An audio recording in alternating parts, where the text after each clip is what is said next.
What is good, YouTube? Rheakickz here, back with another video, and today we are reacting to NBA players that went to jail. Now, I don't know any NBA players that went to jail, got locked up, or anything, so this will be a learning experience for me. This is another video of rebounds. If you guys want to go watch this video yourself, or visit his channel and see any other videos, because he makes amazing content. You can go and access that in the link below. Without further ado, let's get into it. One player committed so many crimes, he had to play NBA games wearing an ankle monitor, while another did something so horrible, it ended his career forever. These are the NBA players that went to jail. And J.R. Smith didn't just go to jail. He made a mistake that cost him his best friend's life. During the early 2000s, J.R. was making a name for himself in basketball, but behind the scenes, he was battling his demons. JR had an addiction to speeding. Anytime he got behind the wheel of a car, nothing brought him more joy than burning some rubber. I mean, in 2005 alone, he got 4 speeding tickets and 27 points docked on his driver's license. And not only that, the dude had his license suspended 5 separate times. I didn't even know that was possible. Hey, anything is possible. Anything is possible. JR found a way. And because he's a $1 million athlete, he had the best lawyers money could buy. So he always got off easy. But eventually, his addiction caught up with him, causing one of the worst tragedies the NBA has ever seen. What happened? No amount of money was getting him out of this one. It was the summer of 2007. JR picked up his friends Carl and Andre to head to a cookout. The 3 boys were cruising, vibing to music, but for JR, this wasn't enough. There's only one thing that brings him joy. So, before he knew it, I didn't even know he was going 70 and a 35, running stop sign after stop sign. That night, JR was knocking on death's door, and all of a sudden, he fucking crashed. JR and his best friend Andre were laid out on the asphalt. Turns out, JR had just driven into the middle of a busy intersection, causing another car to collide with him. And by some miracle, JR only sprained his left shoulder. Bro, I never knew J.R. Smith was a fucking speeder. Where was I at? I never heard any of this. I guess nobody brings it up now, but like, I never knew this. But Andre? What? He wasn't as lucky. He suffered critical head injuries and had to be rushed to the hospital. But paramedics realized there wasn't much they could do. By the time Andre arrived at the hospital, his brain had 0 activity, and it wasn't long before he passed away. Just think about that. JR's stupid decision to speed cost him his best friend's life. I think we all speed a little bit here and there, right? But bro, I'm not gonna lie. This is gonna make me look at J.R. Smith a little bit different. Now that I know this, it's gonna make me look at him a little different now, bro. I ain't gonna lie. Not gonna lie. After hearing this, we just gotta do better, because this could have been any one of us. That shit is crazy. But the story doesn't end there. JR had charges to face. Reckless driving, failure to obey a stop sign, speeding, and failure to wear a seatbelt. He wasn't wearing a seatbelt either? The average person could serve 15 years to life in prison. If JR was convicted with these crimes, his basketball career would have been over. But luckily for JR, Andre's mother didn't want his life ruined over this. She knew what it was like to lose a son and didn't want to do that to another mother. So with that, JR only faced 90 days in jail, 500 hours of community service, and a license suspension for 2 years. JR owes his freedom to Andre's mom, and as the trial progressed, it was hard for everyone in that courtroom. And it led to one of the most emotional moments in JR's life. Like you said, it's not something like this just happens and not just move on or just...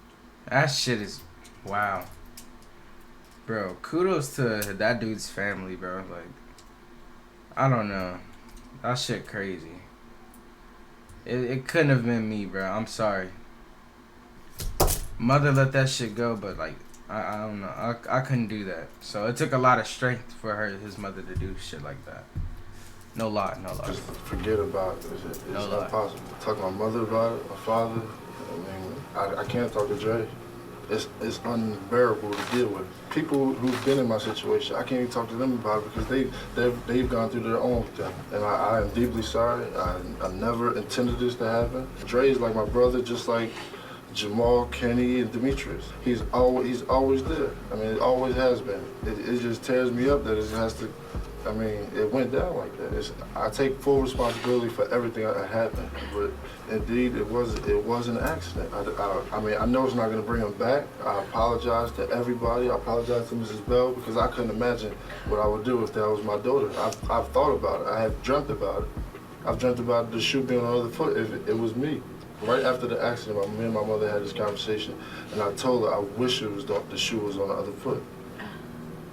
Now, JR is not the only player that's had run-ins with the law. Some players break the law so much, they have to play NBA games while they're still in jail. What? Yeah, that's not a joke. I saw a video of Contavious Caldwell-Pope playing an NBA game while wearing an ankle monitor, and it made me wonder, how is this even possible? Well, back in 2017, when Contavious played for the Pistons, one night, Detroit had lost a close game to Miami, 96-97. So, to lift his spirits, Contavious went out with the boys, turned up. Dude partied all the way till 3 a.m. But that's when he made the worst decision of his entire life. After hours of drinking and partying, Contavious hopped in his car, put the keys in the ignition, and sped off, he was drunk heavily as fuck, under the influence. Yeah. And that's when police clocked a Jeep Wrangler going 45 and a 25. So the cops pulled it over, and inside they found a glossy-eyed Contavious who completely smelled like alcohol. Cops started questioning him, and since Contavious was... Bro, DUIs are like one of the most fucking notorious charges celebrities are fucking known for, bro. DUIs, bro. I'm telling you, like, I don't understand it. Bro, if you know you partied hard, leave your fucking car there. And you know you didn't come alone. Nigga, let one of your boys might be drunk too. Was Uber out back then? I think Uber was. I don't know. Fucking call a cab or something. Like, bro, you're rich, bro. Come on now. Let one of the hoes you was partying with drive you back or something, bro. Like, come on. Don't do that shit. Slurring his words, and a breathalyzer test showed a blood alcohol level of 0.08. They decided to arrest him. And the worst part is, Contavious had other people in the car. But lucky for him, he was only given a ticket for operating while intoxicated and was released from jail. But things only get worse from here. Contavious was put on a 12-month probation, and to stay out of jail, all he had to do was submit some alcohol and drug tests. And he didn't do that shit. Right? Well, he didn't do that because shit. He's a multi-million-dollar NBA player, he thought, yeah, I'm above the law. So he stopped submitting tests, and eventually, the law came knocking. He was sentenced to a 25-day jail sentence in Orange County, California, for violating his probation. And this happened while playing for the Lakers. But because Contavious is an NBA player, they let him out on a work release program, where he basically was allowed to play in the NBA on one condition. He had to wear an ankle monitor, which you could literally see him wearing during games. And then after each game, he had to go back to jail. With such an amazing opportunity like playing in the NBA, it comes with responsibility. But time and time again, players abuse it. And there's no better example of this than what Jason Richardson did to his kid. Back in 2009, Jason was seen driving his Dodge Hellcat around Phoenix. And at first, undercover police spotted him driving his Dodge Hellcat around Phoenix, his kid. Back in 2009, Jason was seen driving his Dodge Hellcat around Phoenix. Hellcat? 2009? Thought the Hellcat came out in 2015. You mean a fucking Challenger? Phoenix. And at first, undercover police spotted him going 67 and a 40, which was already dangerous. But then they decided to follow him after this. And things got intense. Jason sped up to 90 miles per hour in a 35. That's 55 miles per hour over the speed limit. That shit is fucking So at crazy. this point, they had to pull him over. When they walked up to his window, Jason admitted he was speeding. But then, police saw his 3-year-old son in the back without a car seat. Oh my they arrested God. Jason on the spot. He got charged with reckless driving, excessive speeding, Endangering a child. and failure to use a child seat.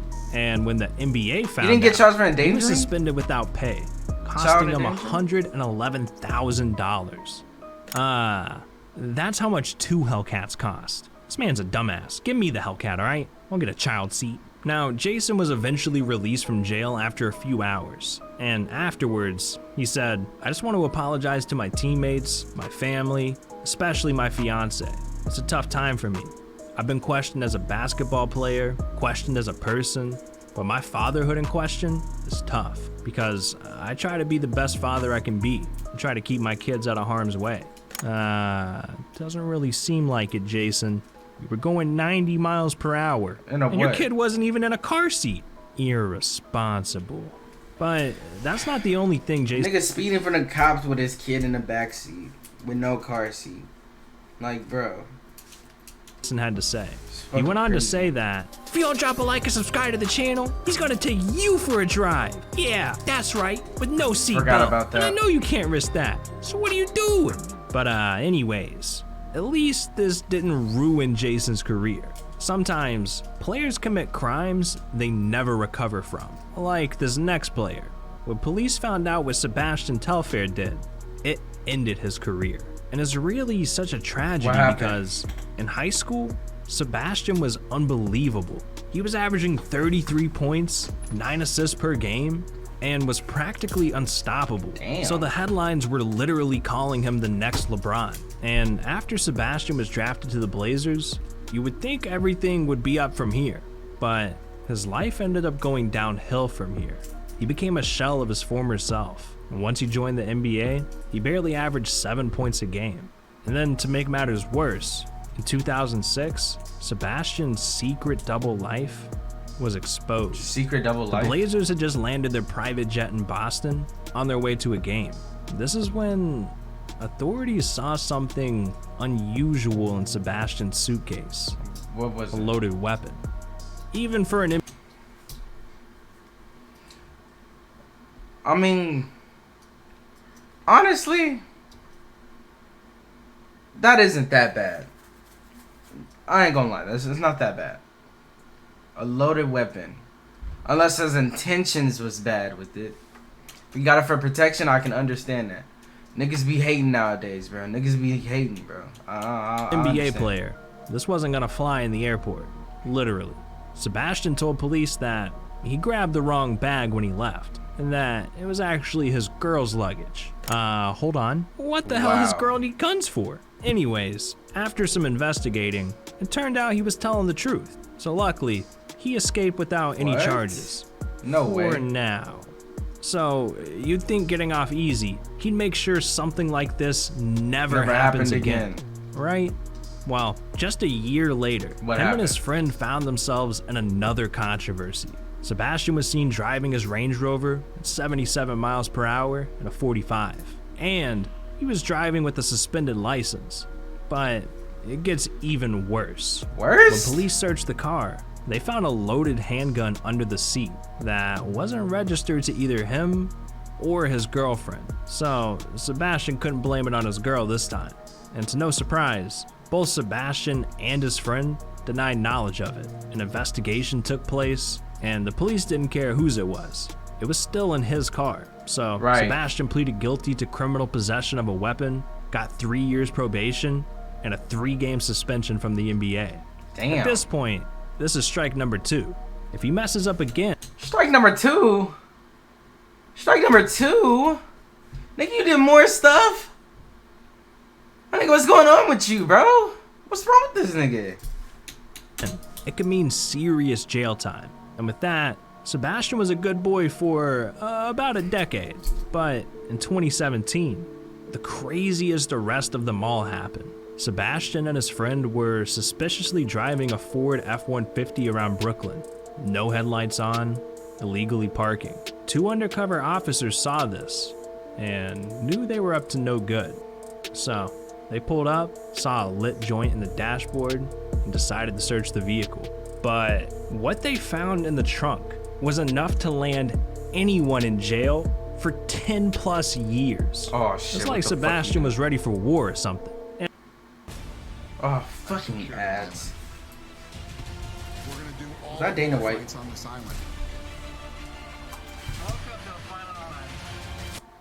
And because of his criminal past, he wasn't gonna get let off the hook this time. He was facing 15 years in prison. Damn. It was looking like there was no hope. A 2-week trial took place, and eventually, Sebastian was found guilty and sentenced to 3.5 years in jail. But after a few appeals, Sebastian got off on a $500,000 bail and was sentenced to probation, where he was forced to wear an ankle monitor for the rest of his sentence. And just like that, another rich NBA player was let off easy. Now, a 3-year prison sentence, that's crazy, but starting a worldwide controversy. That's a crime we gotta talk about. LIANGELO Ball's arrest was such a big deal that even Donald Trump had to get involved. It started back in 2017, while LIANGELO was in college at UCLA. There was a special game between them and Georgia Tech. The game was set to take place in China. Obviously, this is a new place for LIANGELO. This last year motherfucker got arrested? Bro, where was I at? Where the fuck was I at when he got arrested? What the fuck? I don't remember this. And his teammates. So when they arrived, they decided to explore the area. But that's when they made a mistake that could have left them in jail for life. See, there was a Louis Vuitton store right next to their hotel.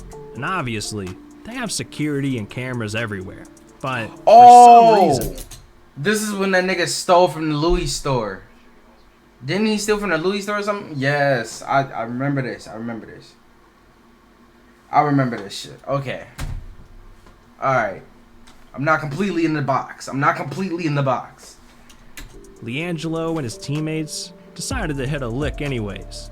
On camera, they were spotted stealing from the store. Oh my God. With LIANGELO grabbing a pair of Louis sunglasses. This dude just risked his entire career before it even began for a couple $100 pair of glasses. And the crazy thing was, LIANGELO and the boys thought they'd get away with it. Until the next day, when police showed up to their hotel and arrested them. Fucking dumbasses. That was the dumbest shit he ever did. Like, I don't know. Like, my nigga, like, at that time, your brother was already, what, like, in the NBA? I think he was already playing for the Lakers at that time when you did that. Then your other brother already dropping 90 in high school. You knew he was going to go. You knew he was going to go. Like, what do you need to steal for? Like, bro. Now, if you don't know, in China, they do not take shoplifting lightly, especially if you're a foreigner. This story became such a huge deal that Donald Trump caught wind of it, and he saw an opportunity to improve his image. So he contacted President Xi Jinping to straighten things out. And after a few days, the 3 teammates were released. Then, LIANGELO showed up to the Today Show and broke down his ugly China experience. We all went out one night, went to the Louis Vuitton store. People started taking stuff, and then, you know, me just not thinking and being with them, I took something too. And we left thinking we'll just get away. You know how kids think. I didn't realize till I got back to my hotel, I'm like, that was stupid, but by then it was too late. And then sure enough, the next morning, the police came and got us. You spent the night in jail? We were in jail for a day and a half or something like that. What was that like? Oh, it was horrible. They take your clothes, you wear like whatever they have for your little jumpsuit or whatever. Take your shoestrings, and then you just sit in the cement cell for however long. It's just you and then all the officers, and they don't speak English. I mean, I just hope LIANGELO learned his lesson, man. The only good thing I can say is, at least that reporter didn't ask him some dumbass question. I can't tell you how many times I've seen reporters get humiliated by NBA players. There's been some pretty hilarious moments recently, and I got the video to catch you up. So click right here. These are the times NBA players humiliated reporters. Alright, so that was it for the video. This shit should have been titled NBA players doing dumbass shit during their careers. That should have been the title. That was the dumbest shit. Like, I don't know why people do so much dumb shit, bro. Like, they let fame and money get to their heads, bro. Like, I don't get it with the partying and shit. And another thing, like, what was I don't even know. I don't remember the dude's name. The nigga who whatever his name is, did 3.5 years like for carrying weapons, bro. Get all your guns legally, bro. You're not in the hood no more. Stop trying to trap and shit, bro. Stop doing bullshit like that. Get your guns in your name. I don't even think he could get guns in his name because of all the previous arrests. Whatever, man. If you guys want to watch this on your own, link will be in the bio. Link to Rebound's channel will be in the bio as well. If you guys like the video, make sure you like, share, subscribe if you're new, and I'm out.